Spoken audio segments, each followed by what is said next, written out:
Tahrir Square in Cairo earlier this year, the heart of a popular movement bent on change. And after weeks of public demonstrations, Egyptians finally forced their longtime autocratic leader, President Hosni Mubarak, from power. Philip Luther says the events in Egypt and a similar uprising in Tunisia show how powerful people can be, whatever their background.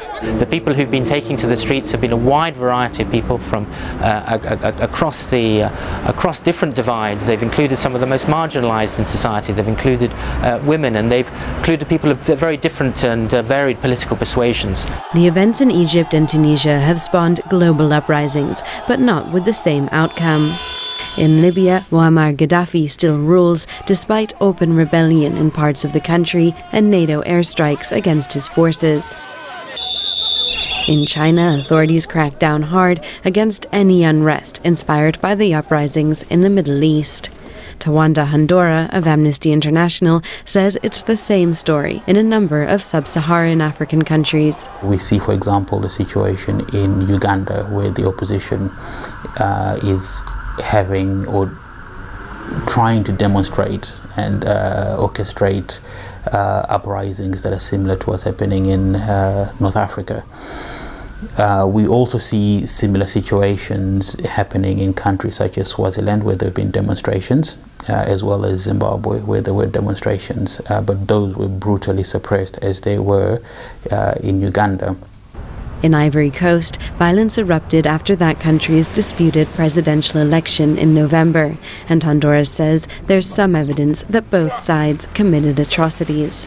Elsewhere in Africa, a Nigerian civil rights group says at least 500 people died in election violence last month between Muslims and Christians. The major problem in sub-Saharan Africa is that many governments are brutally suppressing protests that are being undertaken by the citizens. And this is in violation of the constitutions.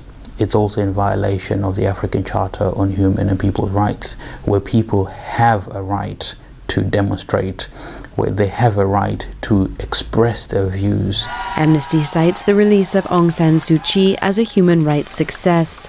The Nobel Peace Prize winner spent 15 of the past 21 years under house arrest in Burma, but Amnesty says thousands of other political prisoners are still held there. Philip Luther says freedom of expression is the key to solving injustice.